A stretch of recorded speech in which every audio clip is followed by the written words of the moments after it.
Now it is time for us to get into our Q&A, which is, of course, questions and answers. And before we do that, I just want to detail out a little bit more of what I shared here at the end of today's session. And that is, you have a unique opportunity to meet with me in a semi-private session. This is a small, intimate group of usually not more than 4 or 5 individuals. Sometimes it might even be you on your own in the consultation, or 2 or 3 individuals. It depends. But we do fill up. So usually by this time of the Full Body Fix, the participants are closer to 5. There's an application process for this. It's very, very simple. It's just a few questions, super simple process. You can look for times that match your schedule for this. You would go to the chat, which Patricia has dropped a link in the chat now. So you go to the bottom of your Zoom, you click the chat, and then you'll see the link there to be able to schedule for a semi-private consultation. And Patricia, if you can drop that link in there we go. So today is your last chance for scheduling with Robbie, Full Body Fixers. We only have 2 more days available, today and tomorrow. So that post that you see in the chat now, that's the link that you can use to schedule. Now, the semi-private consultation, it is an application process. So there's no fee. There's no fee. And I say application process, it's a few questions. It's very, very simple. You'll see. You pick your date and time that works for you, answer a few questions, and you're applied to schedule with us. Now, Patricia does review those. And if you're the right type of candidate to be in the VIP training system, then we will, of course, schedule you as a final into the semi-private session. So a little bit of criteria. Basically, it's that you need to have legitimate, significant interest in truly becoming a fitness doctor VIP, which is someone in my private client services and my group training system that my fitness doctor team supports and helps achieve all these things and much, much more that we're starting to get into here in the Full Body Fix. So if that is interesting to you and you'd like to schedule for a semi-private, or what we call It's All About You session, go ahead and do that. And that link is provided for you in the chat now to do that. And in that session, we'll get into like your goals, your dream outcomes, what it is that you want to achieve, any obstacles or hurdles you see standing in the way. We'll talk about how we would help you achieve that. And it's a great session. So make sure, if that interests you, you don't miss the opportunity, because here on this Wednesday, this starts to become the last time that you'll hear about that semi-private consultation. With that being said, let's get into Q&A. And of course, don't miss your next sessions, which is session 5 on Friday, and then again Session 4. Saturday with session 5. So Friday session 4, Friday session 5, right? So you do not want to miss session 5, which is this Saturday. That is my favorite. That is my personal favorite session. It is the most eye-opening session, I believe. And you get to meet one of the fittest 80-year-olds in the world.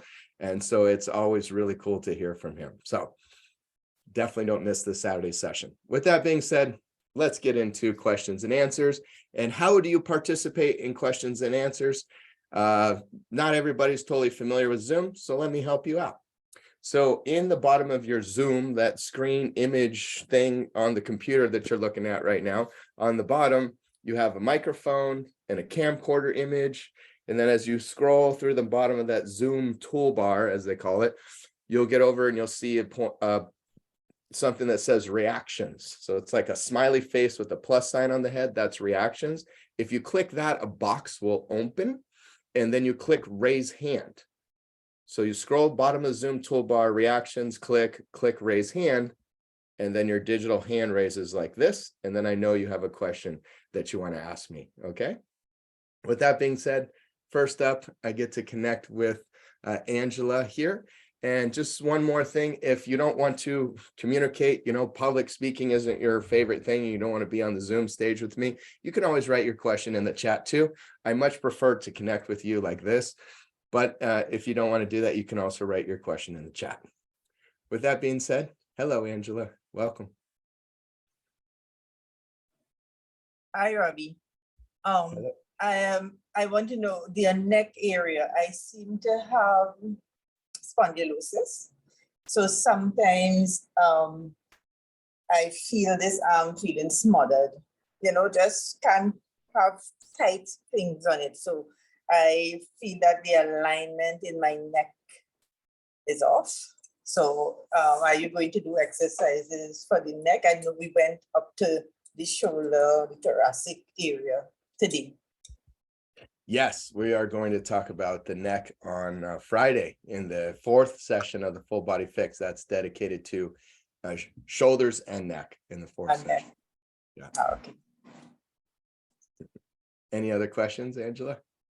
Well, sometimes when I do planks, after I got pain here, so I just stopped. So I said, so I stopped. Pain is gone. So I said, I will try again to do it to see if I was get this area, paining right through here and all here again. Yeah, so are you able to quickly adjust your camera and show me doing a plank? Show yourself doing a plank? Are you open to that? If you are, I can help you. Yes.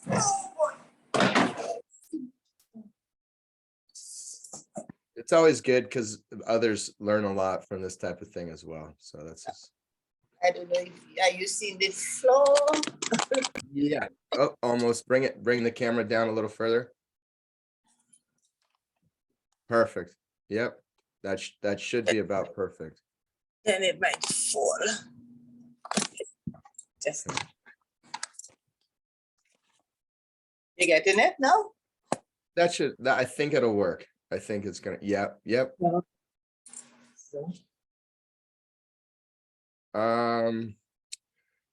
Yeah, bring your camera. You're gonna have to bring your camera down a little bit further, just a little bit. Yeah, even just a little if it's possible.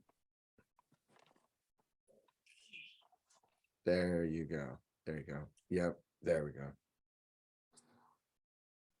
So scoot back, just go back towards your feet. If you have room, just go back. Okay, yeah, right there. Perfect. Yep, don't go too far.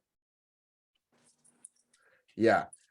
So no, backwards. You're going to go back towards your feet. Yeah. Yes. There you go. Okay. All right. So bring your butt down. So first of all, from your feet to your head, you should have a straight line. It's going to be a diagonal line, but it's a straight line. So your hips should sink. And when your hips sink, okay, so rest for a second. So rest for a second. So when you do a plank, your ideally your feet are together, which we're not going to see your feet right now. So just you're on the honor system with that one. So feet should be together. Your toes should be pulled towards your shin. Now from your ankle to your head, you should be a straight line.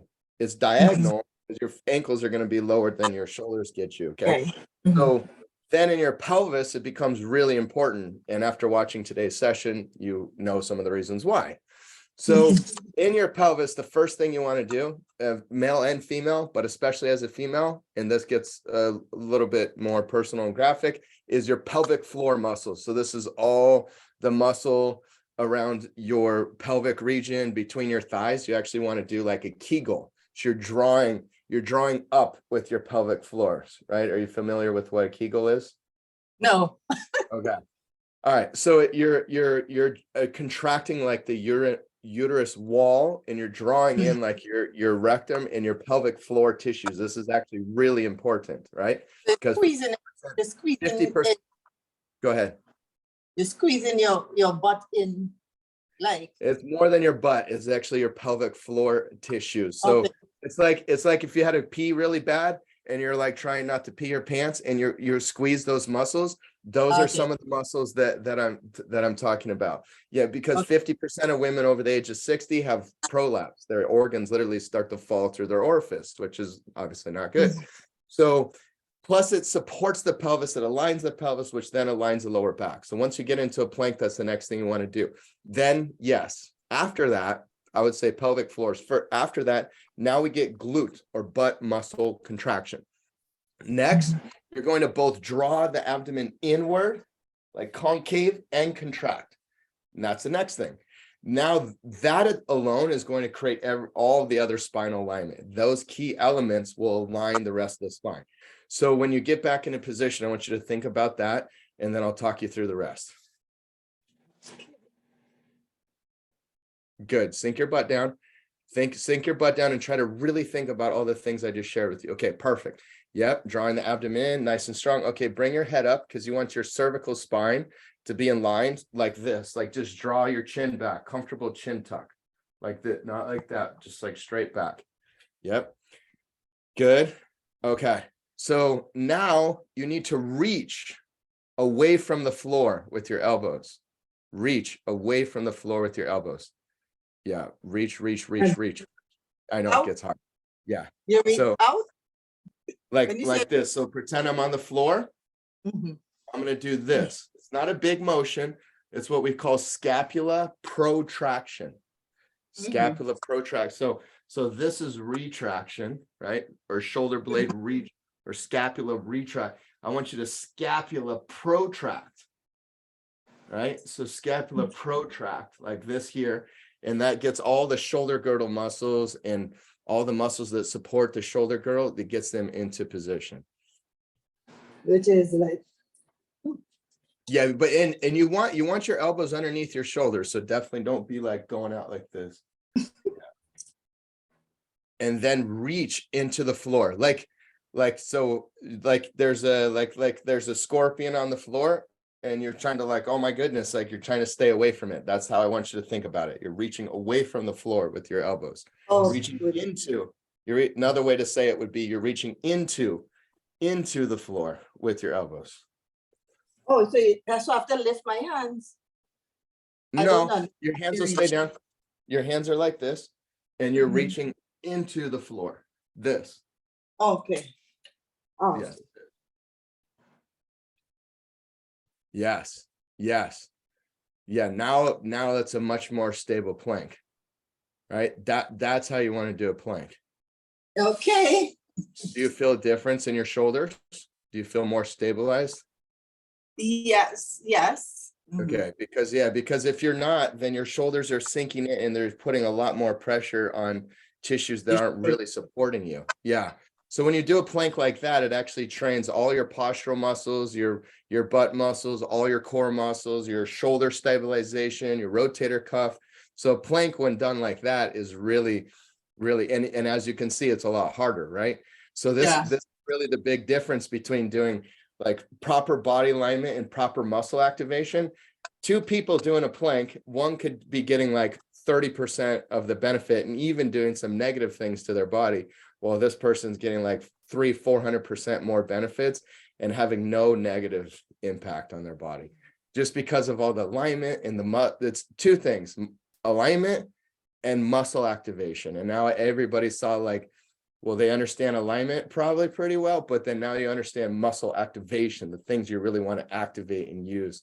And when you train like that and you do all your exercise like that, it makes a gigantic difference. So one more question. When you're doing leg raises, right, for your abdomen, to straighten the abdomen, you find you lie flat, but you feel it in your back. Should you, because, okay, and you stay, like a little off the ground, go up and down. Should you place your hands under your buttocks to relieve the strain from your back? They might be. For some people, they might be. But the number one thing that everybody should know about leg raises is your lower back should not elevate or arch off the ground.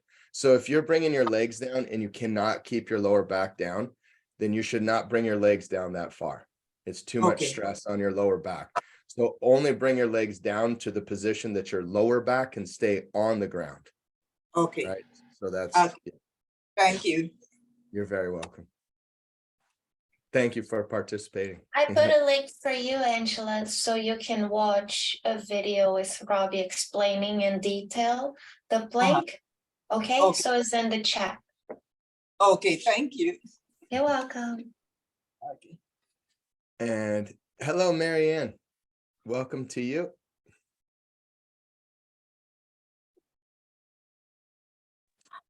Hi. Hello. I have a slight scoliosis of T234. And, is there any adjustment that I need to do for the upper thoracic for that, or just keep working on this because it will straighten out a little, or you know what I mean? Yes, so when we have deviation of alignment in one direction, we get deviation of alignment in other directions, so like front back, right? So if you don't have good alignment front to back position, that can then affect your side to side, which is more the scoliosis type of curvature. The other thing is sometimes this has to do with rotational aspect and alignment of the cervical spine, since it's so close to the thoracic spine, especially talking about T1, 2.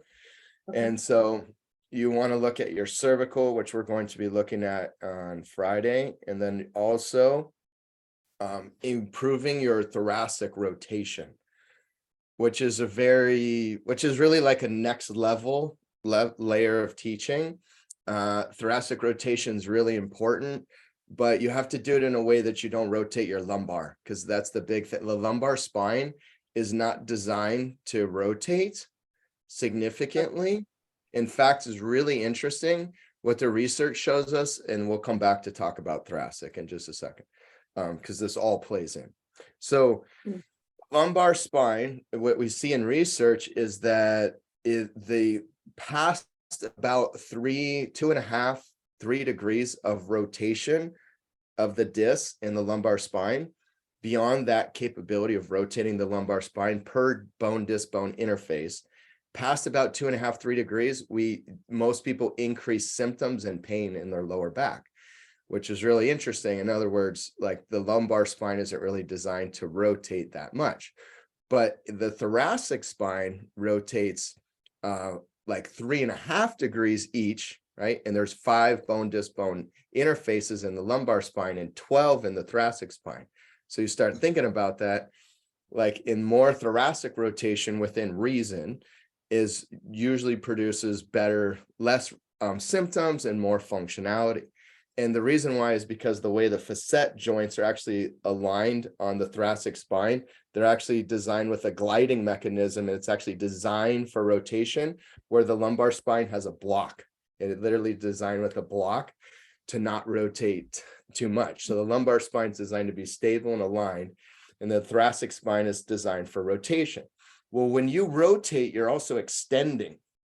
So the better you get with thoracic rotation, the better you get with the alignment, and it actually can help remove scoliotic type of curvature because of getting that better alignment and better functionality. So I told you all that because if you try to just go work on thoracic rotation and you're doing a bunch of lumbar rotation, you could definitely end up with negative results in the lower back. So you have to control that. So typically the way that we do that is we get into like an all fours position on the ground, like imagine a hands and knees kneeling position. Mhm. And then you sit back a lot. Okay, so you sit back into the all fours position.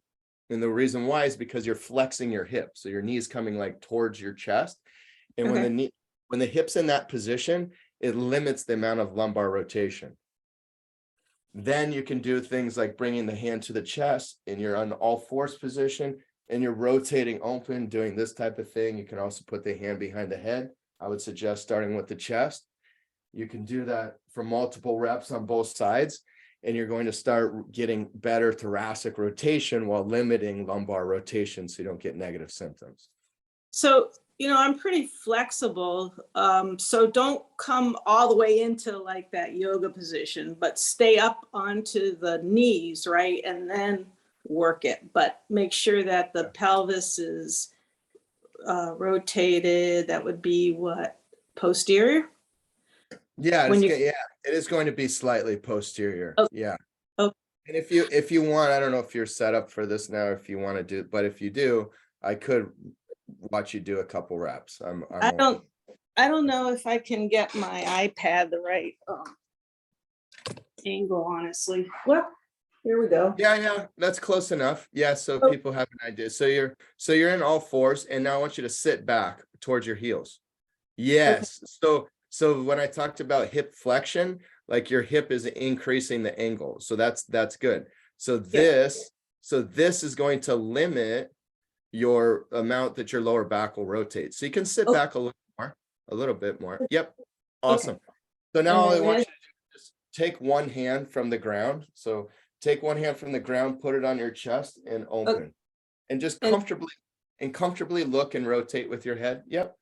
Yep. Right in the center of your chest. Yeah, right I there. feel a lot of tightness around my lumbar. Well, you're getting back into that 90-degree position with the hips, and it should be like you should be sitting back on that. Yeah. Okay, are my toes curled under or are they flat on the floor? What should Whatever's they- for now, whatever's most comfortable for you, but if they could be flat on the floor, that would be ideal. Okay. Yeah.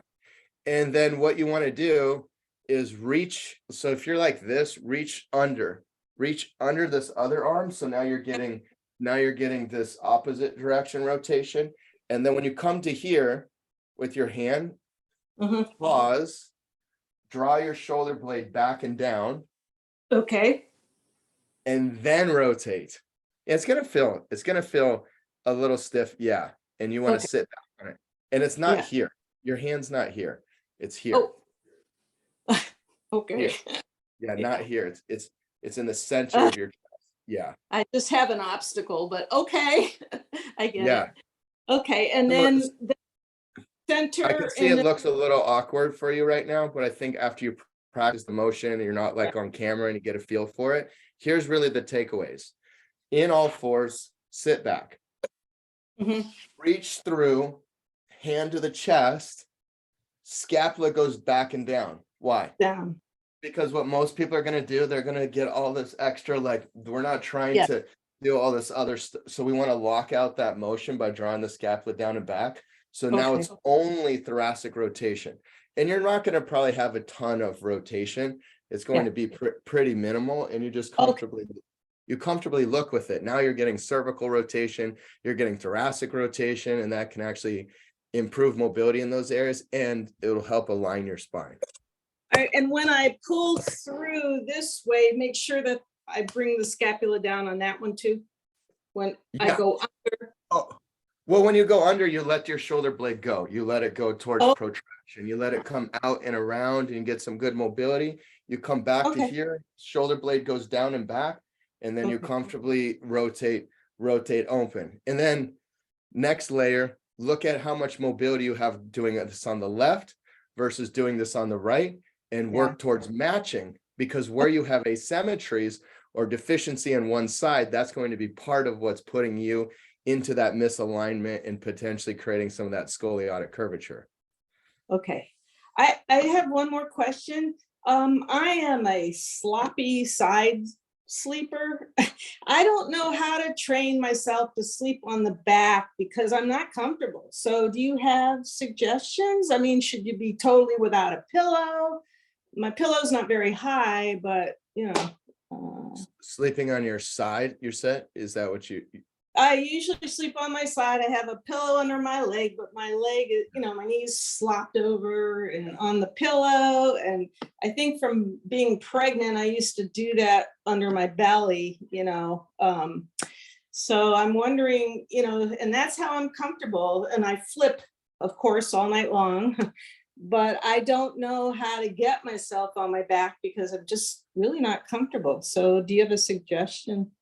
Yeah, so if you're gonna sleep on your side, you should definitely use a pillow, use side supported. So there's two major positions for side sleeping. Basically, it's side lying, right? And then it's actually called 3/4 side lying, which is Yeah. like you're not supported and you're really pulling on your back and your hip. Then there's Okay. supported side lying, so that's with like a pillow under your top leg to keep good alignment.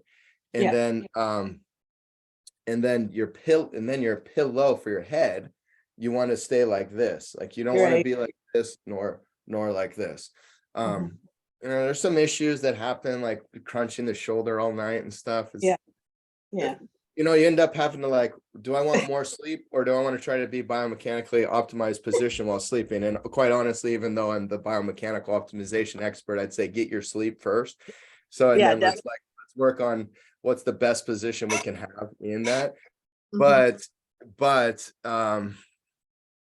the more you can sleep on your back, the better. And maybe even if you can spend the last hour or two on your back, if you you know, don't try to wake up to do this, but you know, you get that like wake up for a moment, sometimes an hour or two before you actually get up out of bed.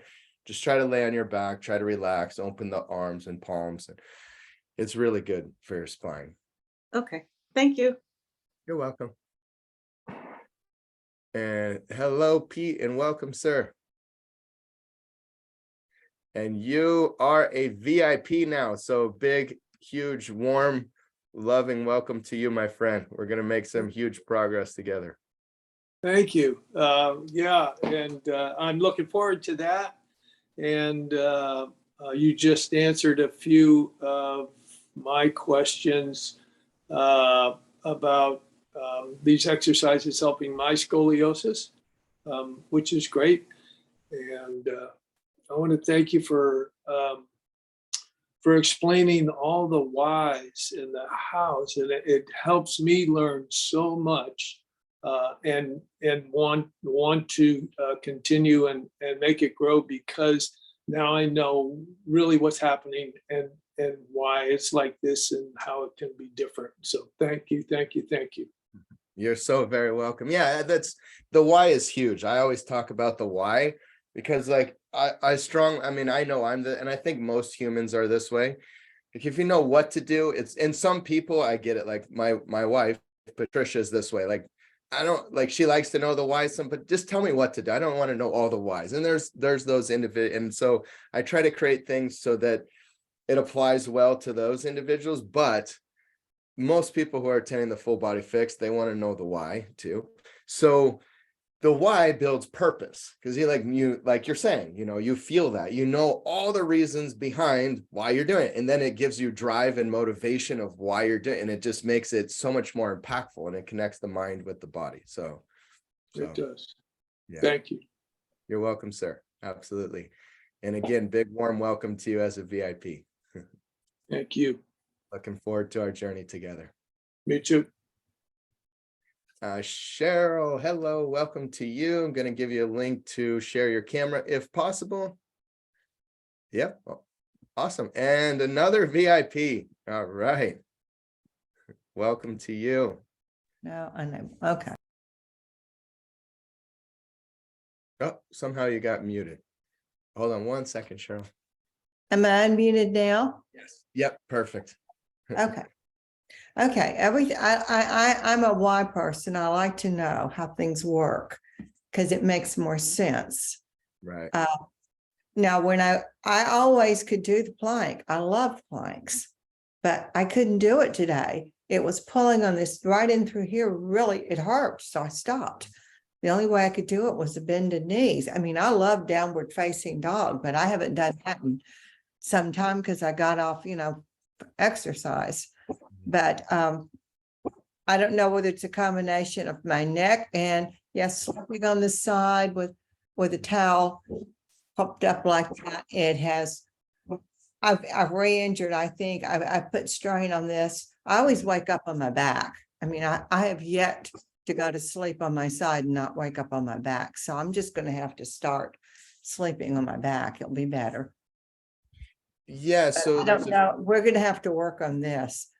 yeah. So there's a few things. Let's start with the last point and then we'll go backwards. So the last point was sleeping on the back, waking up. I'm going to have to try to start sleeping on the back. Okay. So what everyone will find is that, most of us wake up a couple times throughout the night, right? So some of us much more than I'm sure we would like to. So when that happens, you just try to relax a lot and lay on your back. And that habit, that physical pattern and habit will change over time. Sometimes it takes weeks, sometimes it takes months, sometimes a little bit longer, but over time it'll happen. One of the things that I recommend is listening to a meditation and laying on your back. It'll help calm your mind and calm your body. And there's a plethora of great meditations on YouTube that are totally free. So like what I recommend is using a sleeping mask. It covers your eyes and it also has an audio. So you can listen to meditation with the eye mask and it's very relaxing. So you find your favorite meditations on YouTube and you can just fall asleep listening to meditation. Sometimes there's a guided body relaxation process. So that's one of the big ways that I think can really help people fall asleep and get comfortable on their back and start to train them. Now they might wake up and switch to their side, take off the mat, fine, no problem. But this will start to help you train. Other thing you mentioned is plank. The plank is, today you felt a lot of stiffness. Oftentimes you've been able to do it in the past. Today it was difficult. You felt some excess tension and such. And this is a really good thing to talk about, because it could be the plank, it could be many other exercises where we feel some added stiffness. So the question becomes, should we push through that? No, your body's telling you something. It feels stiff. You slept in the wrong position. Pain. It was You- actually. yeah. pain. Yeah, you have stress from the way you've sat or life stress, whatever it might be, your muscle has tension. So what you should do is back off of the exercises, do some stretches, do all and you're going to learn all these cervical stretches and everything as a VIP also. Massage the area, loosen the area. You can do some of the exercise that you end up learning for that part of the body. And then oftentimes you can go back to the exercise and it'll feel totally different, right? So you mentally and physically talk through it, so to speak, with your body, release the tissues, align a little bit better. And sometimes the best way to progress is to regress the exercise. Specifically, if we're doing a plank from the feet versus doing a plank from the knees, the plank from the knees is easier. So the plank from the knees would be considered a regression, a regress version of the plank. Well, sometimes the best way to progress is just back off the way the exercise is doing or the intensity of the exercise, still do the exercise, work through some of the tissue stiffness, and then go back to applying that, like from the knees, for example. And maybe on another day, you'll go back to the feet. But sometimes the best thing to do is back off, because the whole goal of all this is biomechanical optimization, the right muscle activation, feeling your best each day and letting those results compound. And that is what will make you stronger. So it's better oftentimes not to just try to bear through and push. So cervical alignment, mobility, regress the exercise. It'll make you feel a lot better. And then we'll continue from there. Okay, it really helps breathing and pulling in at the rib, because I Yeah. never thought about that. Yeah, totally. Yeah. Well, you have, Pulling up. That's helpful, and also walking better, because I'm putting weight differently on my feet. So yay. you've Awesome. made me entirely too aware of what I'm doing. Yeah, But that's yeah, good. I mean, It's a good well, thing. four stages of learning. First stage is we're unconscious, incompetent. So we don't know what we don't know. And because of that, we're not good at it. Basically, that's the first stage of learning. Then we become consciously incompetent. Now we realize, like, yeah, my alignment's off, or my posture, or the way I'm walking. Or this is for any subject in life, by the way. Every subject works the same way. So you become consciously incompetent of what you don't know. The third stage is where you start being able to apply and do, and you start to fix the function or learn the subject. Well, that's the third, that's consciously competent. The fourth stage is we become unconsciously competent. That's where we become like, we don't even have to think about it and we're aligned. And biomechanical optimization is no different than any other subject you learn, as you go from learning what you didn't know and starting to see, and then apply to your body and learn. And after many, many, many repetitions, then you will eventually become ingrained with those new alignments, and that's unconscious competent. Yes, thank you. You're very welcome. This has been a very delightful study. I've enjoyed it. Awesome. I agree. I'm enjoying too. Okay, that's Much- it. Much love to you, Cheryl. We'll Thank see you you. soon. You're Oh, welcome. you will. Bye-bye. Yes, ma'am. Bye-bye for now. Any other questions, full body fixers? Any other questions, comments, anything you'd like to share or connect with me on? Let me know. Be here for a few moments longer. And I have a question in the chat. And let's see here. 1 second. So we have, so the question is, are there any concerns in exercising with lumbar scoliosis? We're learning so many movements to align our bodies. So, okay, so first question, are there any concerns in exercising with a lumbar scoliosis? Yeah, I mean, if you have a, misalignment curvature in your spine, scoliotic curvature, you're going to want to decrease load, the way you're doing the exercise in terms of load, being really cautious and careful, and really working on that alignment and backing off and finding comfortability and alignment first.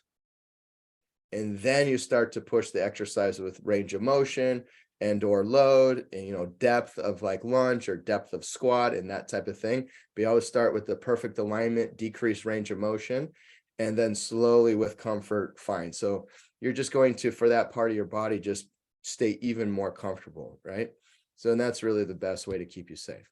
So we're learning so many movements to align our bodies. What is the recommendation on how to get to these done? Okay, do we start with the focus until we get that fixed? Then we move on to the body. You should really do like all of these exercises. The best thing to do is like you have a full body, right? So a full body fix. So even if you have issues in the feet primarily, or issues in the shoulder primarily, or only in the shoulders and the hips, like, yeah, you're going to want to target and try to focus on some of those areas and maybe practice some things with shoulders and hips, for example, more often. But you do want to work your whole body, and you do want to realize that like when you optimize everything, when you're really when you're doing all, it'll actually help the shoulders and hips. So even if your issue is shoulders and hips, if you're doing everything else, it'll end up helping those because your body is one interconnected structure. So yes, a little more time focused on one thing on your difficult areas, but you want to work the whole body. It's very important. And like in our VIP training system, it's designed for full body. But where VIPs have difficulty in those exercises, then I encourage them to, like, outside of session, practice the most difficult exercises, practice some of the alignment, do some additional stretching and such in those areas where you have your biggest restrictions. And that will create a comprehensive improvement throughout the body. Sleeping on your back. Sleeping on your back. Do you need pillows under the knees and neck for support? So the pillow under the neck when you're sleeping on your back has a lot to do with what your current cervical alignment is. So if your head position naturally is like more forward, and if you were to lay on your back with no pillow, it really feels stressful, then you're an individual who would not want to sleep on their back without a pillow. Not a good idea. So first of all, you should base it individually. So depending on your cervical alignment, you might want some more support, okay? But then over time, try to decrease that pillow mount so where you get more ears aligned with the shoulder, right? That's the ideal position. The cervical pillows are a good thing. So where you have a little bit of curvature in the pillow and then it goes more flat, but you don't want to get one of those pillows like that if it's too much, like it's too much lordotic curvature, it's too much cervical support. That could also be bad for your neck. Start from where you're at and then slowly go down to where you have more of a flatter pillow and having a little bit of curvature support in the cervical spine. That's a really good thing. So that's the way you want to think about your pillows. And likely as you start working on that, things are going to change and improve over time, so you can change the pillow accordingly. And okay, and then next up we have iPhone. So I see you have your hand raised. It says iPhone. Of course, that's not your name, but that's all I have to go from. So I'm going to refer to you as iPhone for the moment. We'll give you a link to unmute and also give you a link for camera if that's possible. Oh, I'm trying to make myself presentable because I'm in bed. It's okay. You don't have to use the camera. No problem. I'll try because it's only fair. You It's give okay. so much of yourself. Okay. I don't know if I'm presentable in bed. Oh, you look fantastic. Yes. You're all Oh my good. God. I had to, oh my God. You know, I'm sorry. I can't believe you exist. I don't know how I stumbled on. I've been trying to fall asleep and I didn't think I'd be able to make the program. You are such a gift. Thank you. The lockdown here in Melbourne, I've been doing a lot of training online, trying not to have to sell my house and make some money. I totally ignored my body, sitting down for hours because it was an overseas program, summits, night after night after night, from 11 till 9 in the morning. And I was sitting on a chair that wasn't even an office chair, like the old 70s kitchen chairs that are a bit like dipped. And after a while, I couldn't get up without pain. When I had to go to the bathroom, I couldn't move and my ankles were swelling. I was in a car accident 22 years ago and I have slip disc in lumbar 5 and I couldn't walk anymore. That sitting down all that time, I was ignoring my body. I was even ignoring the pain. I'd just go wherever I had to go in the kitchen, then back again, sitting down. And that was like for 2.5 years. Now I'm using my father's walking stick, but I can hardly walk even with a walking stick. And I had a CT scan done and I was shocked. I went past the pathology room where the screens were. I said, is that my back? My pelvis is twisted and my spine is curved. And down the bottom, the 2 discs that looks like a car crash. I couldn't believe my eyes. And I thought, and I don't know how I stumbled on your program and you're covering everything. I just can't believe what you're doing. There's just been, I've overcommitted myself with some things I have to do through all those online projects, and I haven't been able to participate with all the meetings you've had. And plus I have. What was your first name? Mary. Mary. Thank you for Yeah. sharing these things, Mary. So I appreciate your explanation and connection with you here. Did you have a question? Or did you just with my issues, I feel bad that I haven't been able to give it a go to be able to ask a better question, to see how far I can go with it. I'm starting to see an osteopath. She's given me a little bit of hope.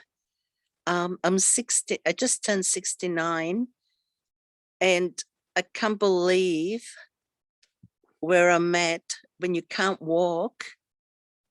It's like your whole life is just, and there's so much that I have to do. I've always been self-reliant, only through that sitting down. When you ask the question, is it standing or sitting? And I thought, oh, I can answer that.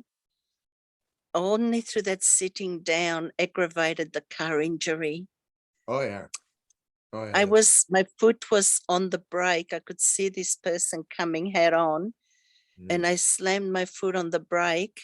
I knew I couldn't avoid the crash. I didn't want to swerve to the left or to the right, not to cause more problems on the road. And the car broke in the middle. So I don't know what it did to my hip because my leg was stiff against the brake. And I kept telling doctors I can't cross my legs. And also I always did my work on the floor. I could no longer sit on the floor. And so whatever it did, they just kept ignoring it. They just kept taking x-rays, but I think it was soft tissue stuff as well. And everything you're sharing, I appreciate very much everything you're sharing, but I just want to make it valuable for everybody who's in the session. And yes, I'm sorry. I know somebody else did that. So somebody else did that to you on the first week. And I happens. can't It's believe I'm going on. But I all, just, all good. I that appreciate. the VIP session, Yeah. is that, how many sessions are in that to spend that time with you? So this is one session. So you're talking about the semi-private consultation is one session. Okay. Yeah.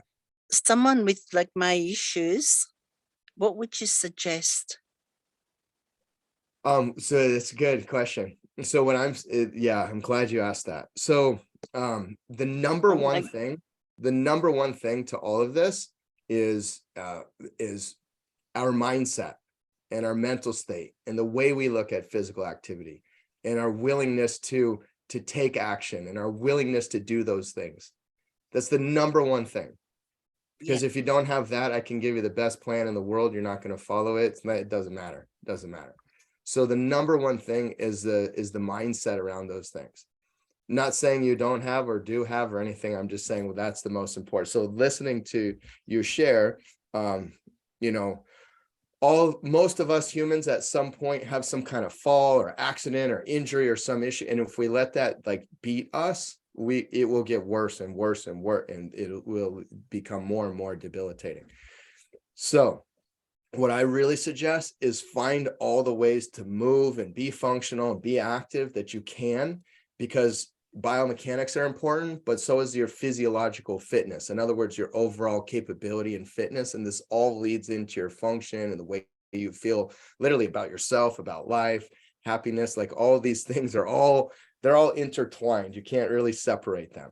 So having a really strong mindset about moving and doing things and like getting out of like sitting for sustained periods of time and getting into physical activity will help you significantly. So picking the safest, most comfortable things, you're going to learn a ton from the Full Body Fix. So I would start with that. I would start applying all those things and being regularly physically active.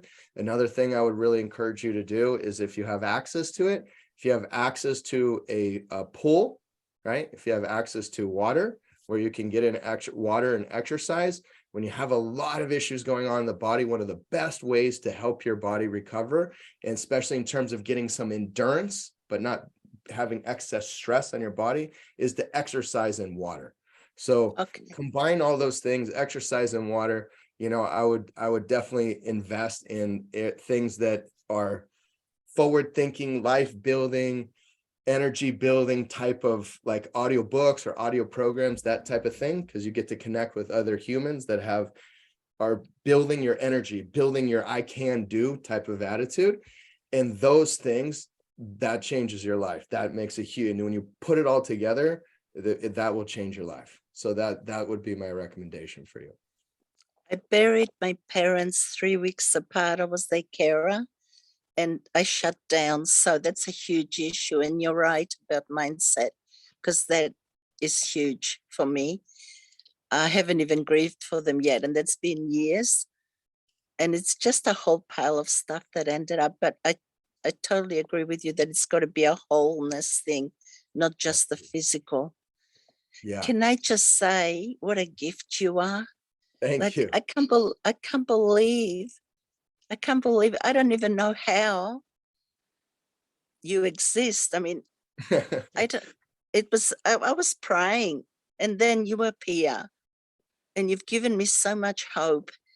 I just want to thank you. You're so very welcome. I feel awesome that you shared that with me, and to know I brought goodness to your life. So thank you. And the best, strongest thing is just then please take action on what I've shared with you. Please take action.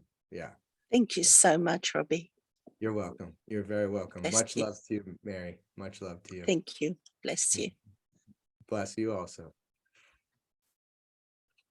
And that's a perfect point for us to sign off from the second airing of session 3 here in the Full Body Fix. I wish you all very much love, to make it an absolutely wonderful day. And notice that I said make it, not have, because you don't have a great day, you make it a great day. So I wish all of you go out there and make it a great day, a loving and healthy day. Wish you all the best in the world, and I'll see you in the next session. And if you're tuning in late, we have a third airing of this third session in the afternoon at 3 p.m. Mountain Standard Time, 3 p.m. for Mountain Standard. And we'll see you then. And the fourth session on Friday. And don't miss the fifth session on Saturday. Much love to you. Bye for now.